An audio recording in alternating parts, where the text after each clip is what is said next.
Jesus looked up and saw the rich putting their offerings into the temple treasury. He also saw a poor widow putting in 2 tiny coins.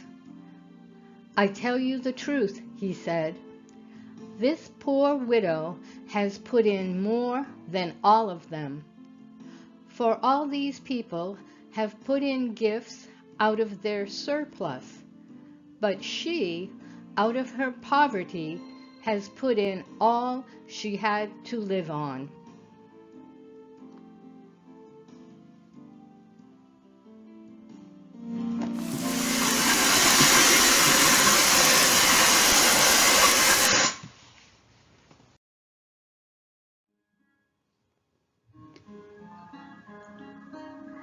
Some of the Pharisees and the Herodians were sent to Jesus to trap him by what he said.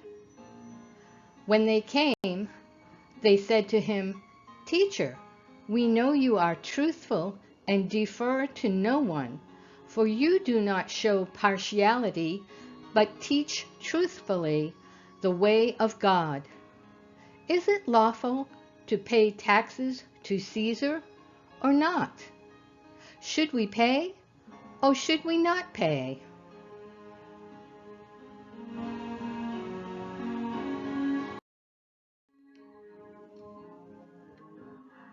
But knowing their hypocrisy, Jesus said to them, "Why are you testing me?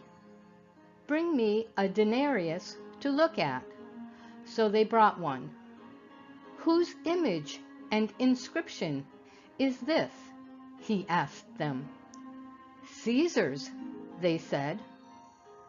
Then Jesus told them, "Give back to Caesar the things that are Caesar's, and to God the things that are God's." And they were amazed at him.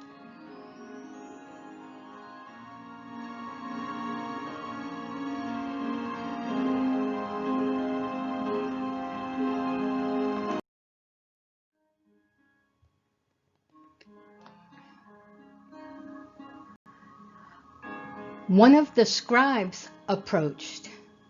When he heard them debating and saw that Jesus answered them well, he asked him, "Which command is the most important of all?"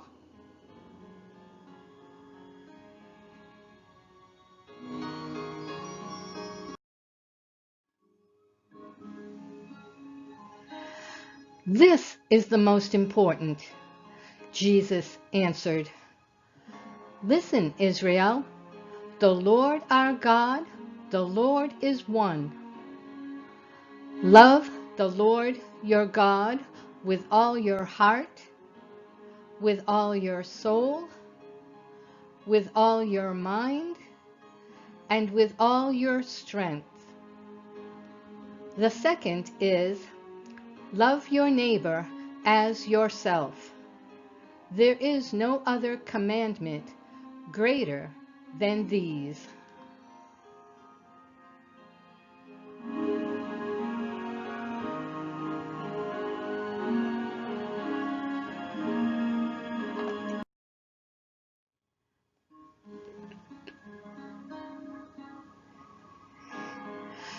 Jesus also said in his teaching, "Beware of the scribes who want to go around in long robes and who want greetings in the marketplaces, the front seats in the synagogues, and the places of honor at banquets.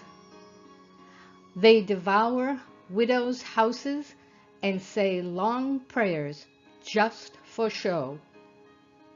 These will receive harsher punishment."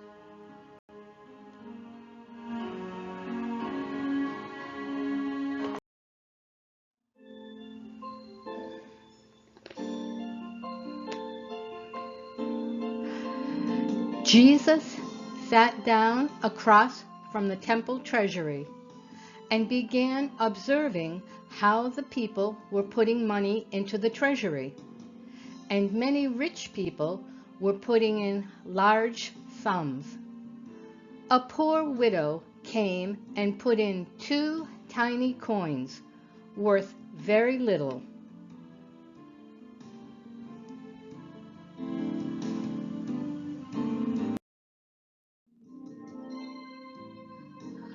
Calling his disciples to him, Jesus said to them, "Truly I say to you, this poor widow put in more than all those giving to the temple treasury, for they all gave out of their surplus, but she, out of her poverty, has put in everything she possessed, all she had to live on."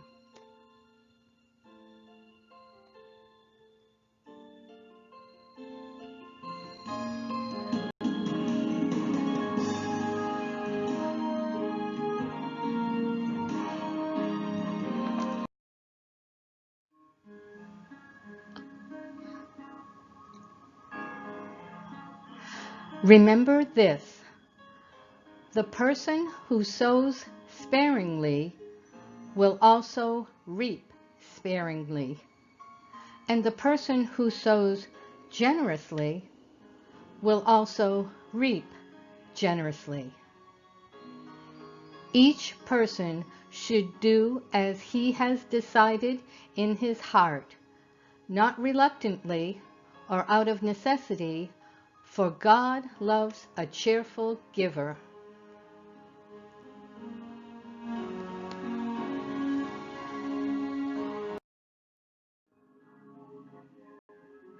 And God is able to make every grace overflow to you, so that in every way, always having everything you need, you may have an abundance for every good deed. As it is written, He scattered abroad, He gave to the poor, His righteousness endures forever.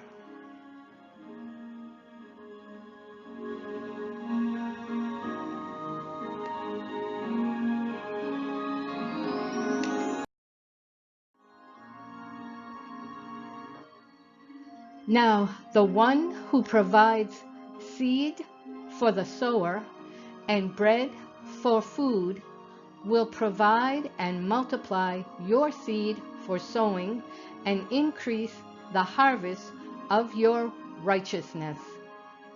You will be enriched in every way for all generosity, which produces thanksgiving to God through us. Thanks be to God for His indescribable gift.